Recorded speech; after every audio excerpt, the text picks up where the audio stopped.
The history of the origin of the Waffen-SS does not begin on the battlefields of the Second World War, but in the dark corridors of Nazi power, where a small detachment of personal escorts was shaped until it transformed into an ideological army.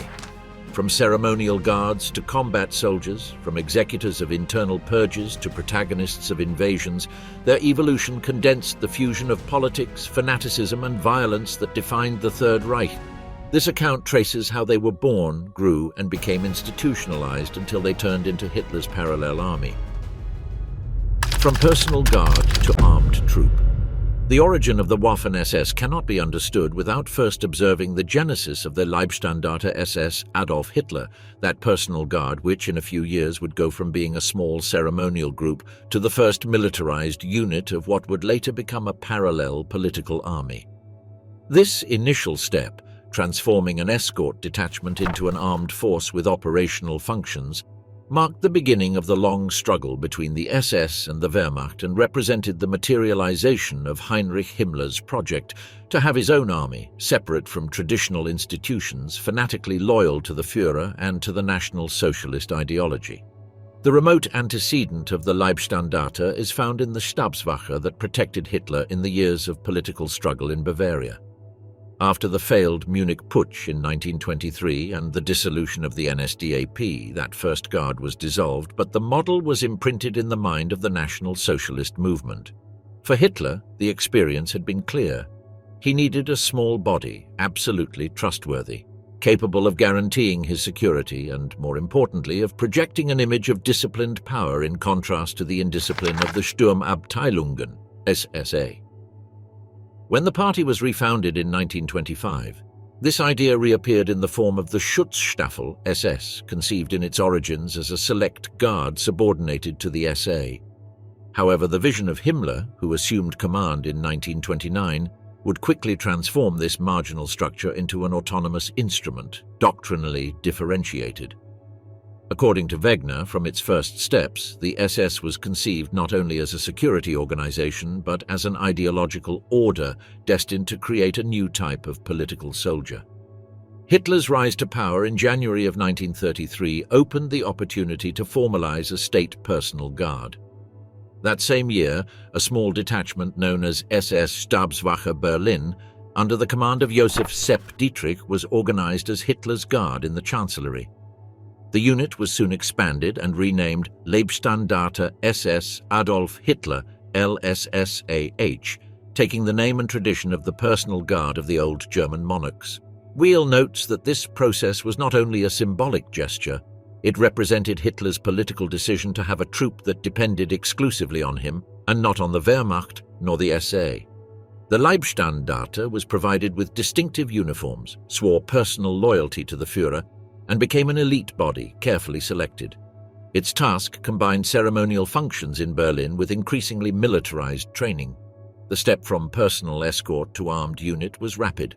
Lehmann, in his official history of the Leibstandarte, describes how Dietrich's first men not only fulfilled parade and security functions, but soon began to receive training in weapons, maneuvers, and barracks discipline. The LSSAH was organized as a reduced regiment, with its own training system and a chain of command that imitated that of the army. Already in 1933, they participated in marches, maneuvers, and military demonstrations in Munich and Berlin, projecting to the public the image of a cohesive, modern, and fanatical troop. Although its personnel were small, barely a few hundred men, its visibility was enormous, reinforcing the propaganda of the new regime. The consolidation of this unit must also be read in the key of rivalry with the SA. While the Sturmabteilungen represented the force of the masses and had a plebeian component, the Leibstandarte symbolized elitism, racial purity, and seamless discipline. Himmler soon understood that he had to differentiate the SS from the SA through a process of strict selection and a cult of total obedience. Wegener notes that in this period the idea of the Order of Men, Orden, was established, which permeated SS doctrine, a closed, almost monastic brotherhood of political soldiers whose loyalty was absolute to the Führer and to the racial mission of National Socialism. This spiritual conception, mixed with military practices, was what allowed the Leibstandarte to evolve from a simple protection detachment to the seed of a new armed force. The year 1934 meant the definitive test. During the Night of the Long Knives, the Leibstandarte participated in the purge against the leadership of the SA and other enemies of the regime. This act, remembered by Weil as the bloody baptism of the SS, consolidated Hitler's confidence in Himmler and Dietrich. The Leibstandarte was no longer a ceremonial guard, but a troop of political action, capable of executing the violence of the regime effectively and without question. From then on, its growth was guaranteed. Hitler granted the Leibstandarte a privileged status, and its commander Dietrich was promoted to a position of personal trust, which reinforced the symbiotic connection between Hitler, the SS, and the nascent idea of a military force of their own. The subsequent organizational transformation had a double character. On the one hand, it responded to practical needs. The expansion of the regime required a force capable of protecting rallies, ceremonies, official buildings, and Hitler himself. On the other hand, it fulfilled an essential propaganda role to project the image of a racial elite, the Praetorian Guard of the Führer. Lehmann emphasizes that from the first maneuvers, the Leibstandarte sought to present itself not only as an armed troop, but as a living example of the SS ideal. Each uniform, each formation, and each ceremony were designed to inspire fear in adversaries and reverence in the sympathetic population. The step from personal guard to armed troop became irreversible with systematic military training. The Leibstandarte adopted manuals, tactics, and weaponry of the army, but always preserved its own identity and direct subordination to the Führer. This parallel character generated tensions with the Wehrmacht, which looked with suspicion at these political troops. However, Hitler took advantage of this rivalry to balance powers. The existence of an independent troop gave him a counterweight against the generals and reinforced his personal control over the military apparatus. Wegener underlines that at this moment the idea of the Waffen-SS crystallized as political soldiers, different from the regular army and with a superior mission, to embody in arms the ideology of the regime. The evolution of the Leibstandarte during the first years of the Third Reich constitutes, therefore, the first step in the creation of the Waffen-SS. It was born as a select guard, transformed into an armed unit, and, with its action in 1934, acquired political legitimacy within the regime. From then on, its expansion was constant. From a few hundreds of men, it became a complete regiment and later the 1st Panzer Division of the Waffen-SS. But that subsequent path was only possible because in the initial years, between 1933 and 1934-1934, the Leibstandarte knew how to present itself as something more than a ceremonial guard. It was the embryo of Hitler's political army, the nucleus from which a force would develop that in 1945 would total almost 1 million men. The creation of the SS and its evolution. The birth of the Waffen-SS has its immediate root in the transformation of the Schutzstaffel, the SS, from an almost irrelevant party guard into an autonomous organism with military ambitions. Since its refoundation in 1925 as a part subordinated to the SA, the SS was no more than an auxiliary body destined to guard the National Socialist leaders in rallies and gatherings. It was small, almost invisible, and depended entirely on the numerical power of Ernst Röhm's SA. However, under the direction of Heinrich Himmler, it took a different course. From 1929 onward, Himmler began to shape the SS as an instrument not only of physical protection but also of ideological discipline and racial purity. His vision was to create a closed order with its own rules, whose loyalty would be bound solely to Adolf Hitler and to the mystical mission of National Socialism. The crisis of the SA and the confrontation with the more conservative sectors of Germany offered Himmler the opportunity to consolidate this project. The SS had to be different, not an army of masses, but an elite.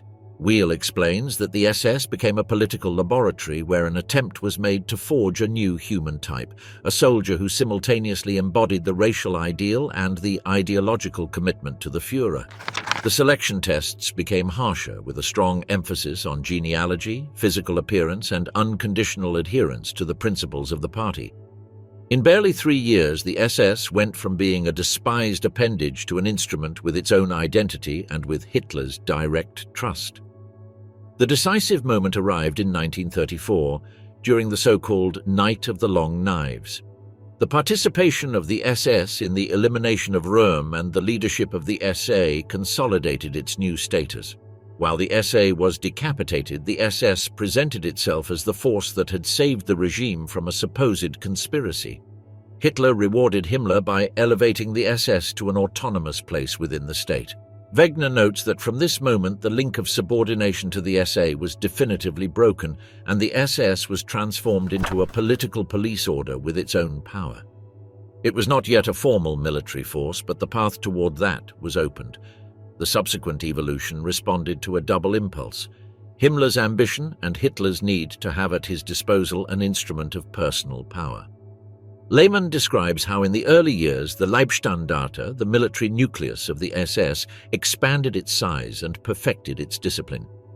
What began as a ceremonial guard ended up adopting the characteristics of a shock troop. Its maneuvers became increasingly complex, its weaponry more sophisticated, and its political indoctrination more intense. For Hitler, this transformation had a symbolic value. It demonstrated that he could count on a force that did not respond to the Prussian tradition of the Wehrmacht, but directly to his will. The concept of order, Orden, played a central role in this process. Himmler conceived the SS as a modern chivalric order, symbolic heir of the ancient Teutonic orders. Its purpose was not only to protect the Führer, but to embody in practice the racial project of National Socialism. The SS had to be the vanguard of a new Reich that would expand across Europe. Wegener insists that from the beginning the SS was not a simple police body.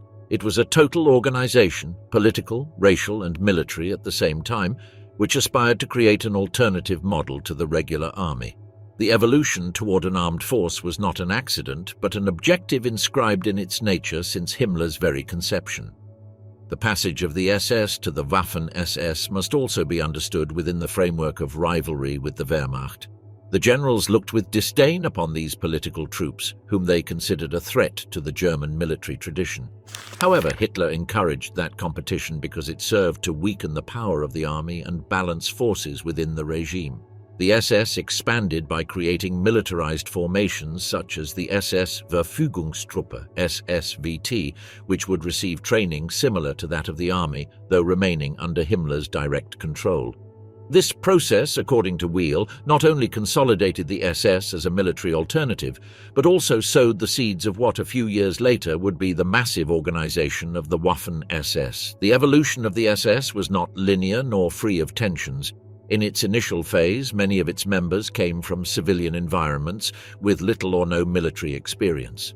To overcome those limitations, the SS established its own systems of instruction, developed a doctrine of political indoctrination, and appropriated quasi-religious rituals that reinforced the cohesion of the group.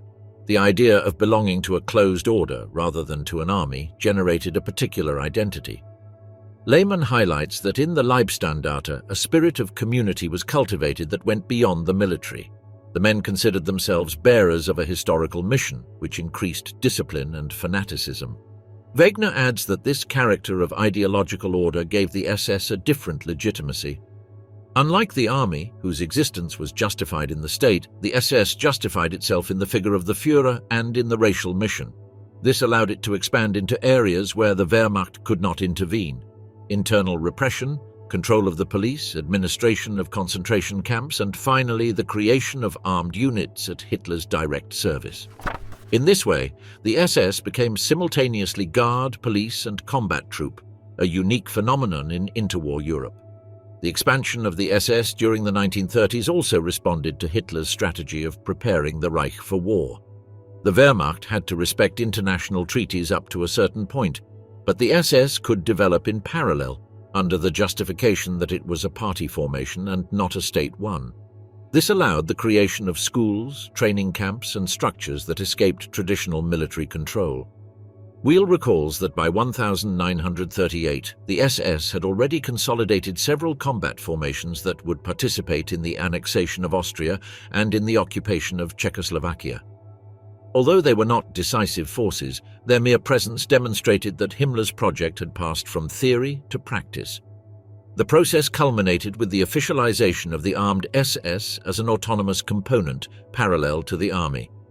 Although the denomination Waffen-SS would be consolidated in 1940, the germ was fully formed by the end of the 1930s. The path travelled, from party guard to ideological order and then to armed troop, marked an unprecedented phenomenon in German military history. It was no longer about a political police nor a simple escort detachment. It was the beginning of an alternative army, born of the party, guided by ideology, and fanatically loyal to a single man. In this journey, Lehmann provides the internal narrative, exalting the loyalty and camaraderie of the first men of the Leibstandarte. Weil offers the critical view, underlining the political and repressive function of the SS. Wegener provides the interpretive key. The SS was not an improvised anomaly, but the crystallization of a conscious project to create a new type of armed force, one that responded more to ideological logic than to the professional demands of war. That fusion of politics and militia, of myth and violence, defined the origin of the Waffen-SS. The rise of the Leibstandarte. The Leibstandarte SS Adolf Hitler was not born as a combat division, nor even as a fully constituted regiment, but as a personal escort detachment. Its process of growth, however, was rapid and was closely linked to the transformation of the SS in the years immediately following Hitler's rise to power. In 1933, as the new regime consolidated, Hitler decided to form a small security body that would not depend on either the army or the SA. That initial unit was called SS Stabswache Berlin, a small detachment composed of men of absolute trust, selected under the watchful eye of Heinrich Himmler but placed under the command of Josef Sepp Dietrich, a veteran of the First World War who would become the most charismatic commander of the Leibstandarte. Lehmann describes in detail the first months of this troop, emphasizing the mixture of ceremonial solemnity and military discipline that characterized it. Although they were not yet soldiers in the strict sense, they cultivated a spirit of corps that distinguished them from the SA. They wore impeccable uniforms, marched with precision, and presented themselves before the public as an embodiment of the new National Socialist Germany. They were few, barely a few hundreds, but their symbolic impact was enormous. Hitler used them in parades, ceremonies, and as the visible guard of the Chancellery, reinforcing the image that he possessed a Praetorian Guard in the style of the ancient emperors. Weil highlights the political character of this foundation. The Leibstandarte was not only an escort, but a declaration of independence with respect to the Wehrmacht and, above all, to the SA. After the purge of 1934, the Leibstandarte acquired a more decisive role. It had been the force that participated in the elimination of Röhm and other enemies, demonstrating that they were not mere ceremonial guardians. From that moment on, Dietrich and his men enjoyed a privileged status.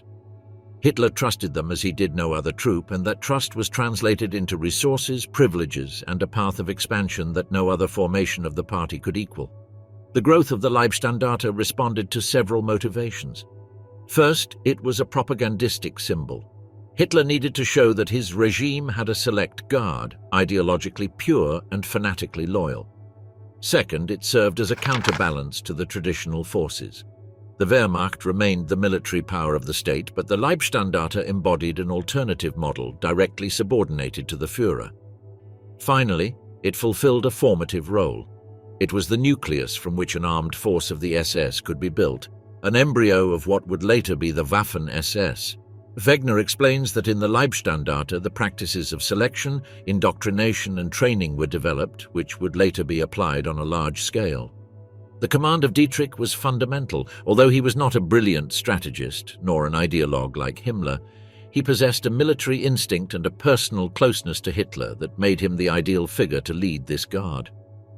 His men revered him and considered him one of their own, someone who shared the rigors of training and did not hesitate to impose himself with direct authority. Lehmann presents multiple anecdotes that illustrate the almost paternal relationship between Dietrich and his subordinates, a relationship that strengthened the cohesion of the unit. During the years 1933 to 1935, the Leibstandarte expanded in size and capabilities. It received its own barracks, first in Berlin and later in Lichterfelde, where training facilities were installed that allowed the unit to develop a full military lifestyle. Its members did not only parade, they carried out shooting exercises, field maneuvers, and hand-to-hand combat practices. Weil points out that the regime fostered this transformation, since Hitler wanted his personal guard to be able to perform real functions in case of disturbances or political emergencies. In a way, the Leibstandarte became a hybrid: ceremonial guard, political police, and military troop. The ideological character was always present. The men of the Leibstandarte were not only soldiers in training, but also living symbols of the racial doctrine of Nazism. Proofs of Aryan ancestry were required, quasi-religious rituals were instilled, and the notion of belonging to a closed order was reinforced. Wegener underlines that here lies the essential difference with the Wehrmacht. While the soldiers of the army were professionals in the service of the state, the members of the Leibstandarte conceived themselves as knights of a historical mission, political soldiers whose first obligation was loyalty to the Führer and to the racial community. The development of this unit was also marked by its role in critical moments of the regime. In addition to its action in the purge of 1934, the Leibstandarte participated in the occupation of the Saar in 1934–1935 and was present in the annexation of Austria in 1938. Although their number was still small, their presence in these operations had great symbolic weight. They were the Führer's guard marching together with the army, a confirmation that Hitler trusted them more than any other troop. Lehmann recounts how their parades in Vienna were received with enthusiasm, presenting the Leibstandarte as the vanguard of the new Germany. This process of consolidation also implied a growing tension with the commands of the Wehrmacht. The Prussian generals saw in the Leibstandarte a political body, lacking tradition and military professionalism. However, Hitler was convinced of its usefulness and used it deliberately to counterbalance the influence of the army. Weil notes that this confrontation was key. The existence of the Leibstandarte forced the Wehrmacht to share prominence with a new force and reminded it that the ultimate military power resided in the Führer. In Lehmann's later narrative, the history of the Leibstandarte is presented as a foundational epic. He describes its men as pioneers, willing to sacrifice everything for Hitler, and highlights the camaraderie that united them. It is, without a doubt, an apologetic vision, which contrasts with Weil's critical interpretation, who emphasizes the repressive and political character of the unit.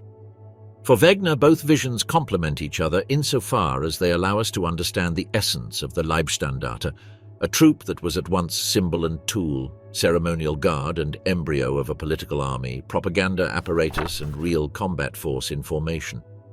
The expansion continued steadily until the end of the 1930s, when the Leibstandarte could already be considered a complete regiment with battalions, companies and auxiliary services. It had left behind the stage of personal escort to become a fully fledged armed force, although still subordinated to the logic of the party and to Hitler's personal will. In its identity were mixed military discipline, ideological fanaticism, and personal devotion. That crossing of elements was what allowed the Leibstandarte not only to survive, but to become the first division of the Waffen-SS in 1940.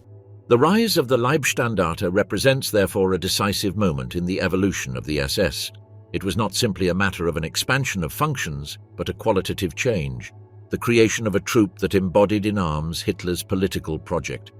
From its birth as a small escort to its consolidation as a regiment, the Leibstandarte was the visible symbol of the transformation of the SS into an armed organization. That origin would accompany it throughout the war and would make it the model for the other divisions of the Waffen-SS. A path of no return. The destiny of the SS, and in particular of the Leibstandarte, was decisively defined in the summer of 1934. Until then, the organization was still a guard corps, expanding but still subordinated to the military power of the army and to the numerical shadow of Ernst Röhm's SA. The Nazi movement, already installed in power, faced a dilemma: consolidate its regime by absorbing the SA into the state apparatus as Röhm intended, or destroy them and reinforce a model in which Hitler could maintain absolute control. The struggle was resolved in a bloodbath, in which the SS proved to be the most effective and reliable tool to execute the violence of the regime. The tension between the SA and the rest of the Nazi apparatus had been increasing since the rise to power in 1933. Röhm, commander of a force of millions of men, believed that the time had come to transform his assault troops into a new popular army that would replace or subordinate the Reichswehr. This ambition clashed directly with the interests of the generals, who defended their privileges and also with Hitler's vision, who understood that he could not risk losing the support of the regular army, indispensable for his plans of military expansion. The existence of the SA, with its street power and political ambition, became a problem that threatened the stability of the regime. In that context, the SS prepared to act. Himmler, who until then had cautiously managed the relationship with Röhm, saw the opportunity to free his organization from any subordination. Weil points out that Hitler's decision to trust the SS and not the police or the army to carry out the purge was an act of enormous political significance. It turned the SS into his preferred instrument, sealing a relationship of trust that would never again be broken. The Leibstandarte, under the command of Sepp Dietrich, was called to participate directly in the arrests and executions. Lehmann presents the role of the Leibstandarte in almost heroic terms, underlining the discipline with which its men fulfilled the Führer's orders. He describes how Dietrich received precise instructions and how his troops arrested and executed several leaders of the SA, as well as other political opponents, including old enemies of Nazism. From the internal perspective, that was a test of loyalty that consolidated the esprit de corps of the unit. It was no longer about parades or ceremonial guards, but lethal actions that required blind obedience. The violence of those days was selective but relentless. Röhm was arrested and executed, as were dozens of his closest officers. Former rivals were also eliminated, such as Kurt von Schleicher, ex-chancellor, or Gregor Strasser, representative of a socialist line within the party. For Hitler, it was the opportunity to cut off all dissent at the root and show that power was concentrated exclusively in his hands. For the SS, it was the baptism of fire that transformed it into something more than an auxiliary corps. It became the executioner guard of the Führer's will.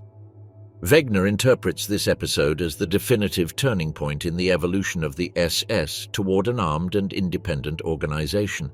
Until then, its role had been ambiguous, more symbolic than real. After June of 1934, the SS emerged as an autonomous institution, freed from the tutelage of the SA and with an aura of power that distinguished it even from the army. The fact that Hitler relied on it to eliminate an internal enemy granted it incomparable political legitimacy. The generals of the Wehrmacht, though distrustful, recognized that the SS had proven to be a ruthless and reliable tool. The prestige acquired was immediately translated into concrete benefits. Hitler elevated the SS to the category of an independent organization of the party, with its own competencies in security, police, and military training. The Leibstandarte was rewarded with privileged status, greater funding, and the possibility to expand in number and armament. Thus, it was consolidated as the nucleus of what would soon be the armed SS. Weil points out that this transformation was both political and cultural. The men of the Leibstandarte understood that they had crossed a threshold, that they were no longer simply guardians of the Führer, but the executors of his justice. The internal impact on the cohesion of the unit was profound. Lehmann insists that the memory of the Röhm action became a foundational myth for the Leibstandarte, a moment in which they proved themselves willing to do everything for the Führer. The sacrifice of traditional values of law and the exclusive obedience to the will of the leader were accepted as virtues. This ethos would mark the Waffen-SS as a whole, the idea that the political soldier did not serve institutions or norms, but directly the Führer and the mission of National Socialism. The Night of the Long Knives also meant the redefinition of the balance of power within the Nazi regime. The SA were reduced to a secondary function, while the Wehrmacht received guarantees that its military role would not be disputed by a popular army. In that scheme, the SS occupied an intermediate place. It was not yet an army, but it became the armed and ideological guard of the regime. Its autonomy grew, its ranks expanded, and its leaders gained confidence. Wegener recalls that after 1934, Himmler's project of turning the SS into an armed order ceased to be a utopian ambition to become an institutional reality. The outcome of the purge was twofold. For Hitler, it meant the elimination of a rival and the strengthening of his absolute power. For the SS and the Leibstandarte, it was the real birth of their identity as armed troops. The regime needed a force willing to execute its decisions without legal or moral qualms, and the SS proved to be exactly that. From then on, the Leibstandarte ceased to be seen as a reduced escort to become the cornerstone of an ideological army that, in the following years, would expand until it reached continental dimensions. The night of June of 1934 not only marked the end of the SA, but also the beginning of the path of the Waffen-SS. There, in the cold and calculated violence of the executions, was born the certainty that the Führer had a unique instrument, alien to every tradition and willing to wield terror as a form of power. The Leibstandarte, by assuming that role, sealed its destiny. It had gone from parading in the streets of Berlin to wielding weapons in the struggle for control of the Reich, becoming the tangible symbol of absolute loyalty and the ruthless character that would define the SS from then on. From guards to combat soldiers, 1935–1938. Between 1935 and 1938, a crucial transformation took place in the history of the SS and, in particular, of the Leibstandarte SS Adolf Hitler. During those years, the organization left behind the stage of mere ceremonial guard and became a military force in formation. It was a gradual process marked by systematic training, the expansion of personnel, and participation in operations that went far beyond the functions of personal escort. In this way, the armed SS acquired real consistency and set itself on the path that would lead to the creation of the Waffen-SS. The consolidation of the Nazi regime after the Night of the Long Knives had cleared internal obstacles. The SA were neutralized, the army had secured its professional prerogatives, and the SS enjoyed Hitler's personal trust. From there, Himmler and Dietrich received free rein to expand the Leibstandarte and to shape the first units of the SS Verfügungstruppe, SSVT, conceived as mobile formations that could be employed militarily in case of need. Weil underlines that this evolution was inscribed in the political logic of the regime. While the army remained the backbone of military power, the SS was configured as an alternative army, subordinated to the Führer and not to the state. The growth of the Leibstandarte was notable.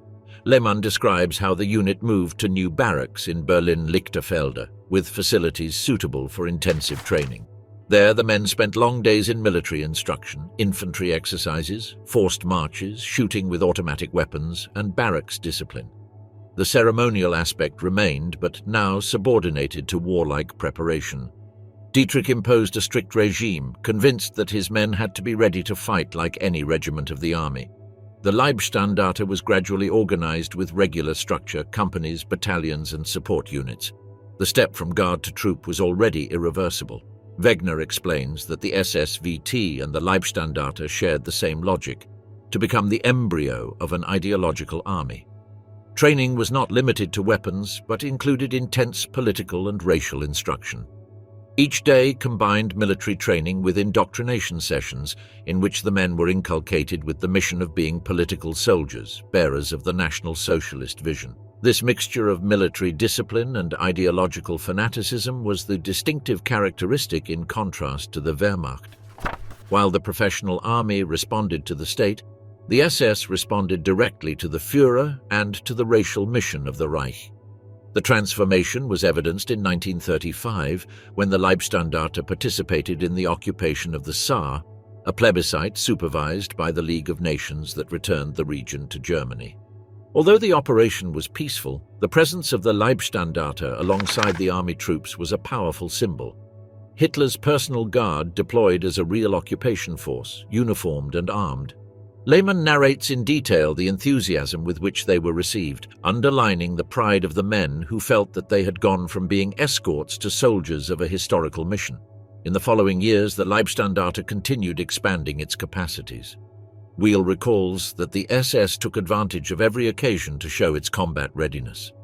In 1936, during the Berlin Olympic Games, the Leibstandarte was employed in security and ceremonial tasks, but also carried out military displays that impressed foreign observers. Their presence reinforced the image of Germany as a reborn power and showed that the SS were no longer a minor guard, but an organized and disciplined troop. The true leap took place in 1938, with the annexation of Austria and the occupation of the Sudetenland.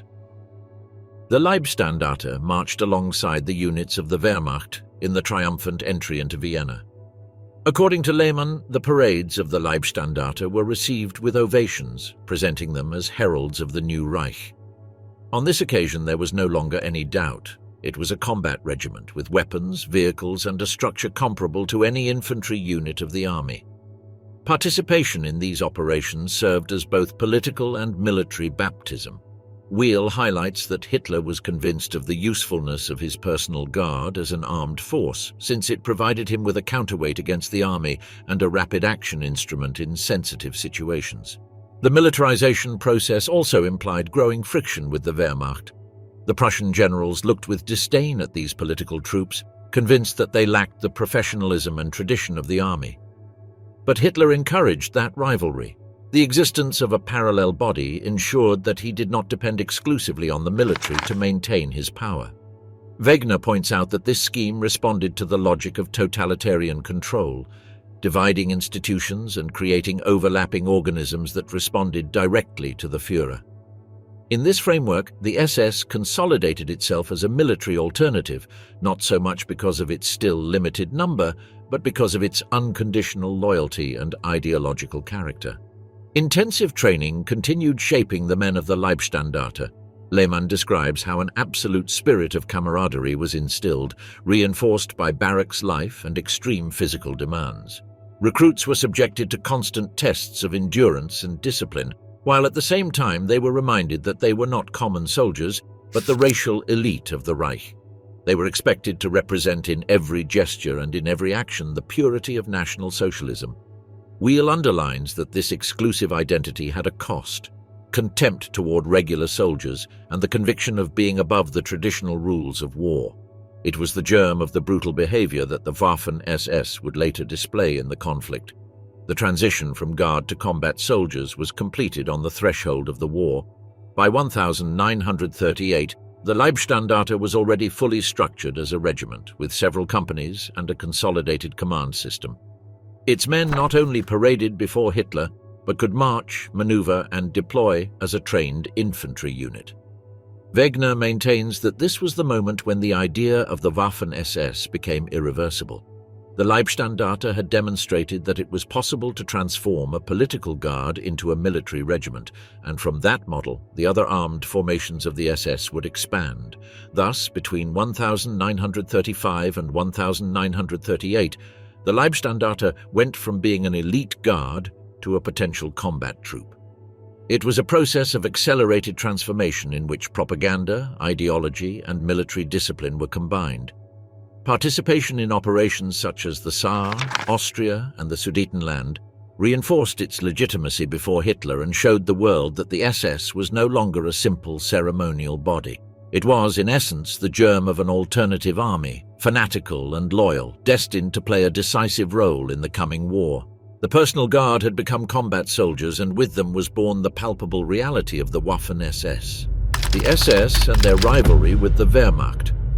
The transformation of the Leibstandarte and of the SS into an armed corps with military aspirations inevitably led them to clash with the Wehrmacht. The German army, heir to the Prussian tradition, considered itself the only legitimate force in matters of national defense, jealous of its privileges and its historical prestige.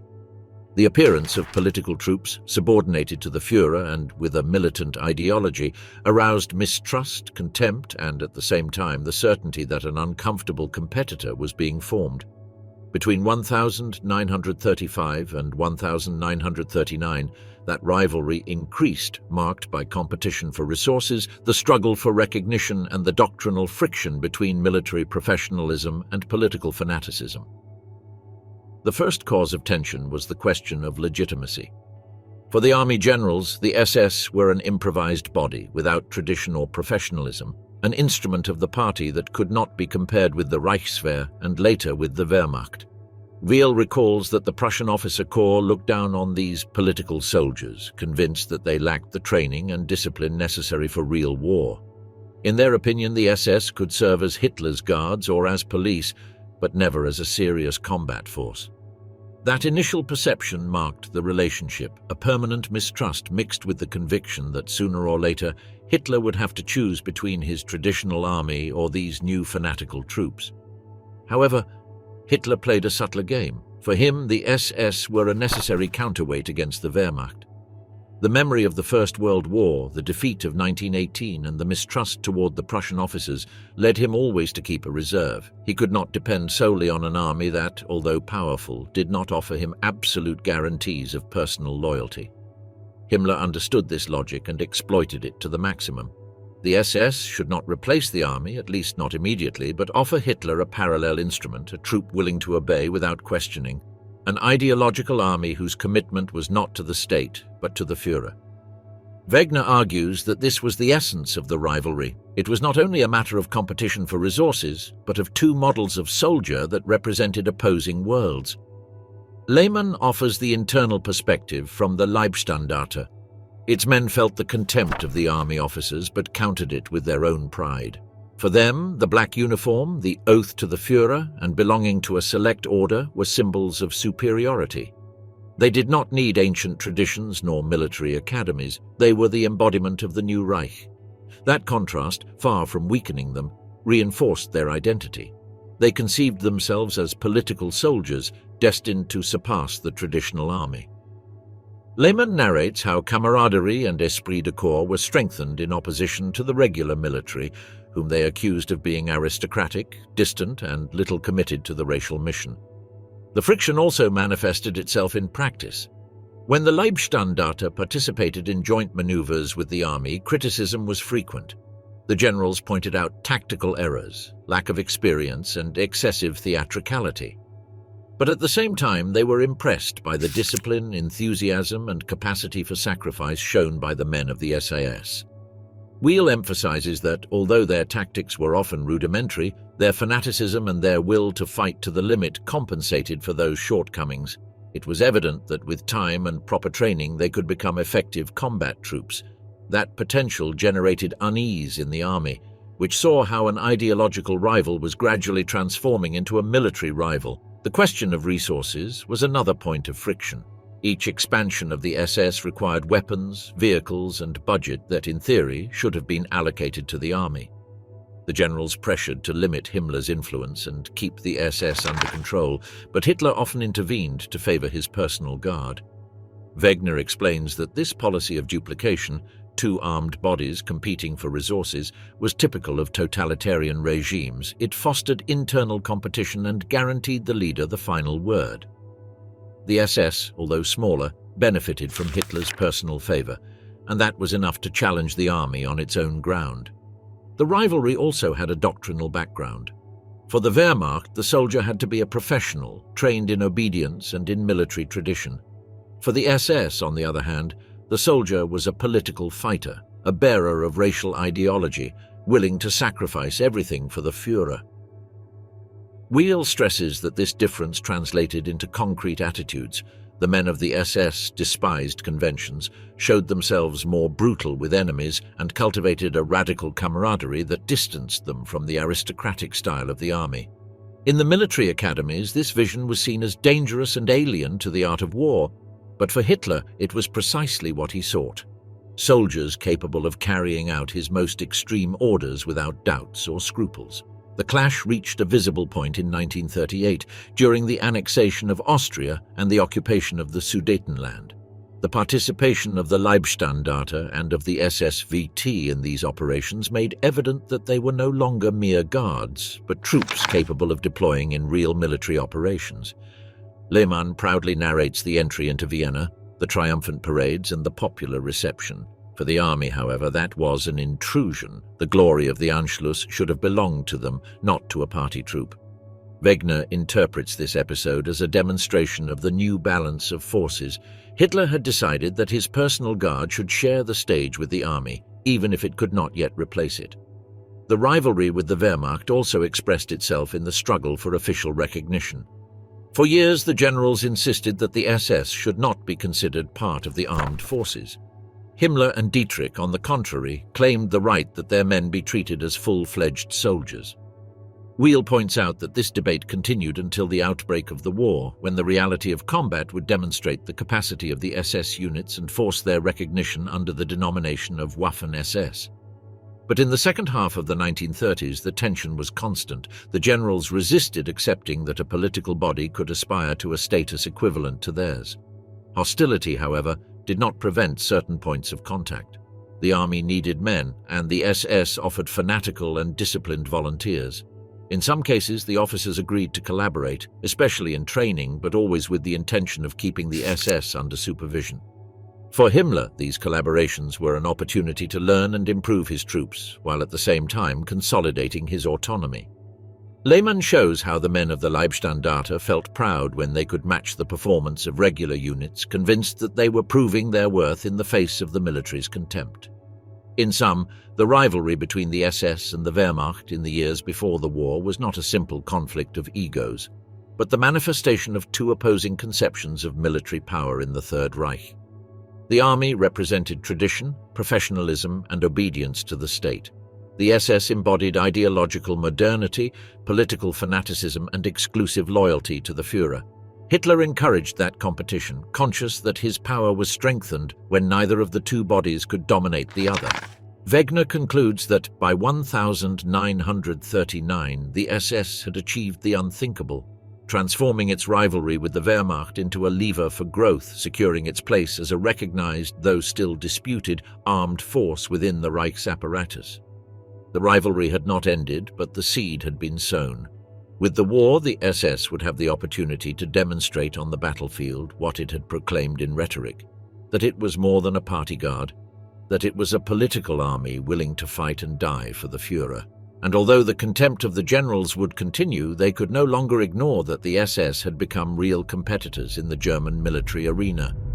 Baptism of fire in Poland, 1939. The outbreak of the war in September of 1939 marked the moment when the Leibstandarte and the armed units of the SS passed from rhetoric to reality. Until then, they had paraded in ceremonies, participated in occupations without resistance, and cultivated the image of an elite guard, but they had still not been tested in real combat. The invasion of Poland, conceived by Hitler as a rapid and devastating campaign, was the stage where the SS demonstrated their capabilities and at the same time revealed their shortcomings.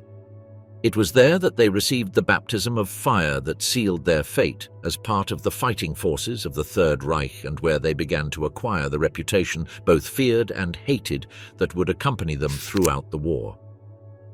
The Leibstandarte SS Adolf Hitler entered Poland as a motorized infantry unit, still small compared with the divisions of the army, but with enormous visibility. Dietrich personally led it, proud to show that his men could fight side by side with the regular formations. Lehmann narrates with exultation the march of the Leibstandarte toward the front, the enthusiasm of the men, and the confidence that they were fulfilling the historical mission of opening the way for the expansion of the Reich. They presented themselves not only as soldiers, but as the political vanguard of the Führer destined to bring the new Germany to the lands of the East. In military terms, the experience was ambivalent. Wegener highlights that the SS units still lacked the experience and deep training of the army. In combat, their performance showed tactical flaws, excessive impetuosity, and a tendency to suffer higher casualties than comparable units of the Wehrmacht. Weil emphasizes that the Prussian generals looked with disdain at the Leibstandarte, convinced that it was more spectacle than substance. However, the enthusiasm and aggressiveness of its soldiers impressed Hitler, who valued absolute dedication and the capacity to launch into attack without hesitation, even when military prudence advised against it. The Polish campaign was not only a military test, but also a moral and political one. From the beginning, the war in the East was marked by brutality against the civilian population.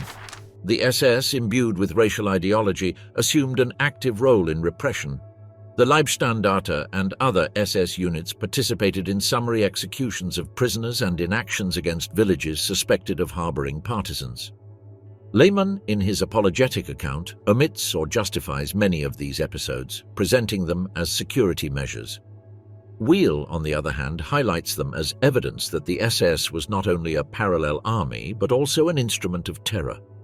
From the outset, the Waffen-SS distinguished themselves by their willingness to apply extreme violence without reservation against combatants and non-combatants alike. The baptism of fire also revealed the latent conflict with the Wehrmacht. The generals criticized the lack of tactical discipline of the SAS, who tended to expose themselves too much and to enter combat without waiting for proper orders. At the same time, they resented the propaganda that exalted the Leibstandarte as if it were decisive in the campaign, when in reality its role was modest compared with the great divisions of the army.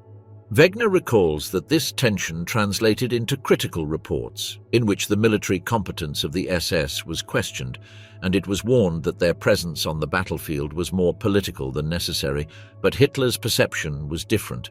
For him, the aggressiveness and loyalty of the Leibstandarte were virtues. Where the generals saw recklessness, he saw fanaticism. Where they pointed out tactical errors, he highlighted the will to fight to the limit. The campaign in Poland served to confirm his suspicions. The regular army, however professional it was, remained anchored in a logic of prudence and calculation, while his SS embodied the spirit of total struggle. That personal interpretation led Hitler to increase his confidence in the SS and to seriously consider their expansion as an autonomous combat force. In Poland, the Leibstandarte also forged its internal identity. The men shared the pride of having been tested in combat, though at the cost of numerous casualties. Lehmann recounts episodes of heroism and camaraderie, reinforcing the myth that the Leibstandarte was an indestructible brotherhood. That narrative, nurtured from within, helped consolidate the spirit of corps and to turn the Polish experience into a founding myth. However, Wheel's view is darker. What for Dietrich's men was an act of sacrifice and loyalty, for the Polish civilian population was the beginning of a wave of terror. The baptism of fire of the SS was marked from the outset by crime and repression, inseparable from their nature as ideological troops. The participation of the Leibstandarte in Poland was limited in strategic terms, but enormous in its political significance. They had shown that they could fight, though imperfectly. They had suffered losses, but they had gained prestige in the eyes of the Führer. And above all, they had marked a difference with the regular army. They not only fought, but did so in the name of ideology, convinced that they were exterminating racial and political enemies. That conviction, which the generals considered dangerous, was what gave them in the eyes of the regime a superior value. The baptism of fire in Poland also opened the way for the institutionalization of the Waffen-SS. Until then, the armed formations of the SS were seen as experiments. After 1939, they became an irreversible reality. Himmler and Dietrich used the experience to claim greater autonomy, better resources, and the possibility of expanding the number of units. The campaign served as an argument to demonstrate that the SS could fight on the battlefield and that their loyalty made them indispensable. Wegener maintains that although their military role was marginal, the symbolic weight of their participation was decisive in institutional evolution. The founding myth of the Waffen-SS was born in Poland. There, the image of fanaticism, brutality, and sacrifice that would distinguish them throughout the war was consolidated. It was an ambiguous baptism because it showed both their tactical weaknesses and their ideological strength. The generals despised them, but Hitler celebrated them. The civilian population feared them, but their men felt proud. In the fire of September of 1939, the Leibstandarte ceased to be seen only as the guard of the Führer and was transformed into the first stone of a political army that very soon would claim its place on the war stage of Europe. The institutionalization of the Waffen-SS. The year 1940 marked the decisive moment in the evolution of the armed SS, the officialization of the term Waffen-SS and the integration of its units into the military structure of the Reich. Until then, the Leibstandarte and the formations of the SS Verfügungstruppe had demonstrated their usefulness in Poland, although they had also received severe criticism from the army command. They were seen as enthusiastic, fanatical troops, but with tactical flaws and a tendency to suffer disproportionate casualties. However, Hitler interpreted their performance differently. For him, the SS had demonstrated the kind of loyalty and aggressiveness he desired in his personal army. That political perception weighed more than any military analysis and opened the way to the formal institutionalization of the Waffen-SS. After the campaign in Poland, Himmler devoted himself to reinforcing the image of the SS as an indispensable force. Wheel emphasizes that Himmler presented the performance of his troops as proof that they could fight as well as the army, but with the advantage of their ideological fanaticism. Propaganda highlighted sacrifices, heroism, and discipline, hiding errors and atrocities. In this climate, Hitler gave his support to the expansion of the armed SS. The Leibstandarte was reorganized, reinforced with new recruits, and provided with more motorized equipment. The other units of the SS Verfügungstruppe also grew, structured into brigades capable of acting autonomously. The campaign in France in May of 1940 was the stage in which the SS consolidated its legitimacy.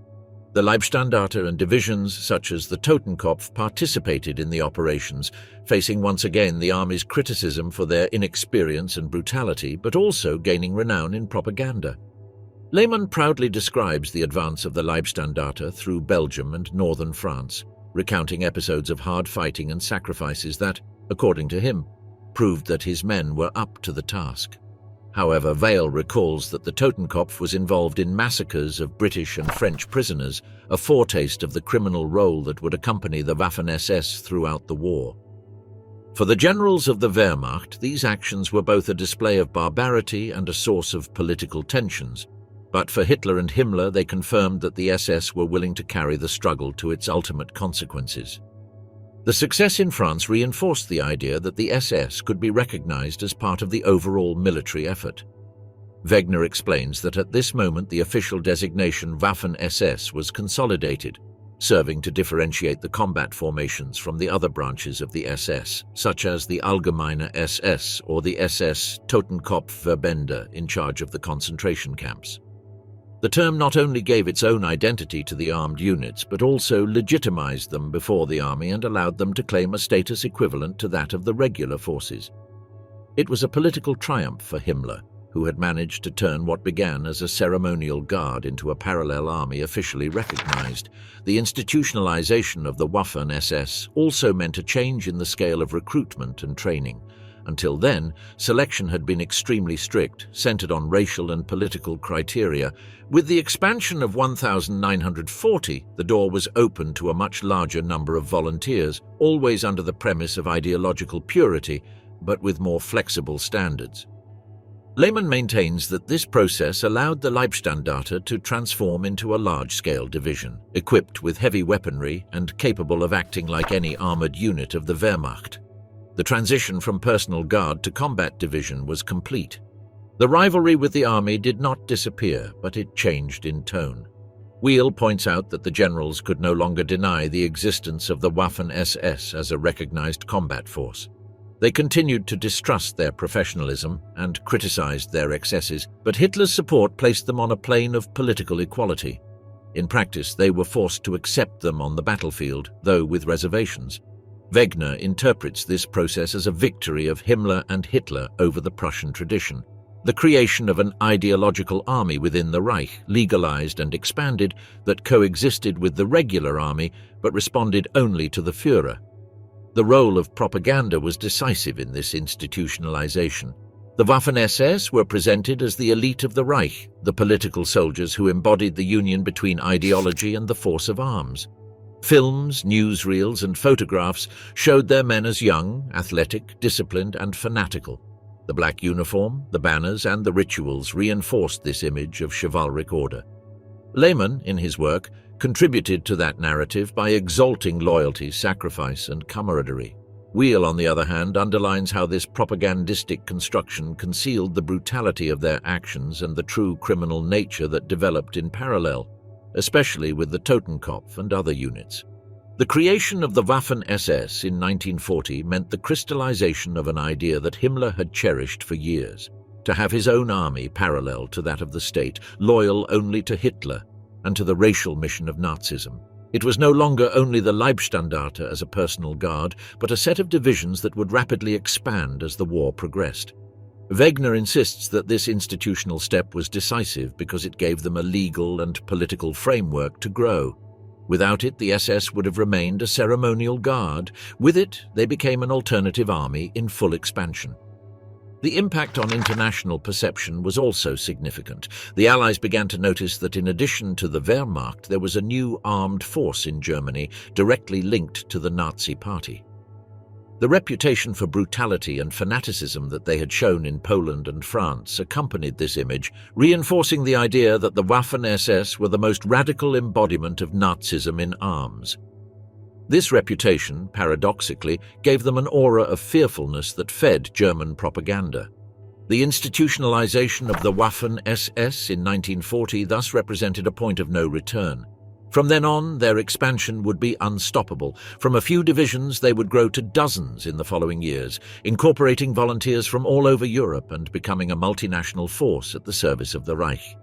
But that future was only possible because in 1940, after Poland and France, Hitler decided to officially recognize the armed SS, granting them a name, a place in the military hierarchy, and the possibility to grow without limits.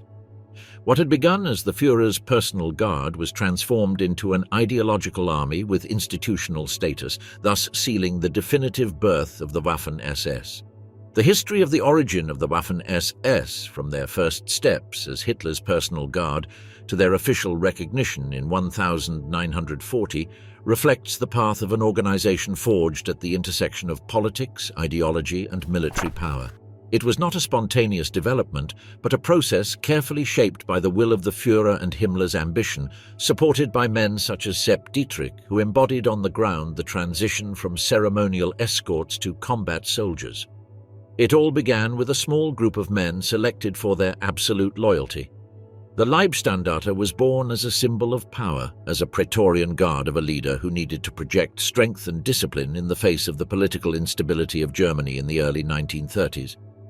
But that initial nucleus, small and ceremonial, soon became something more, a laboratory where a new idea of soldier was experimented with, different from the professional of the Prussian army, different from the mass agitator of the SA.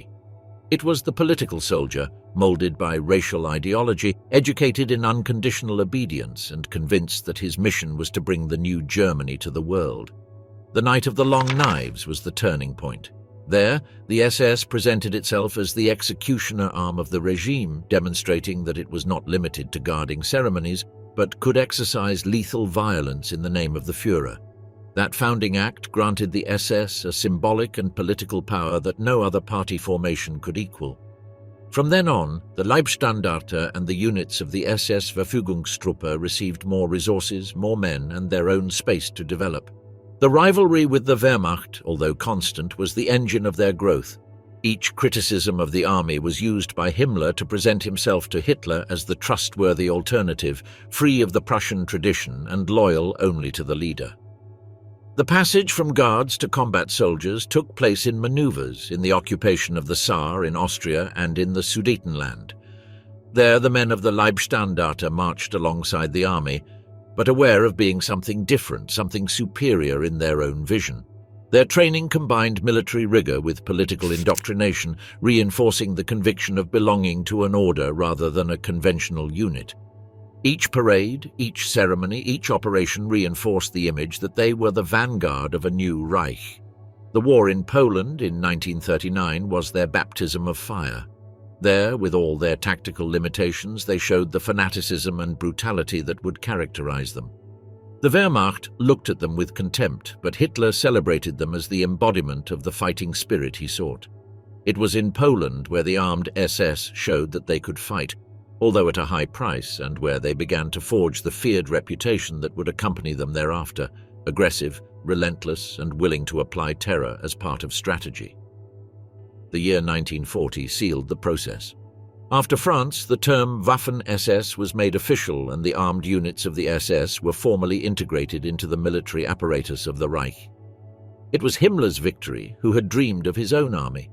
It was also Hitler's political triumph, who now had a military force directly subordinated to his will. The Waffen-SS was born as an institution, with complete divisions and with the recognized right to act on the front line alongside the Wehrmacht.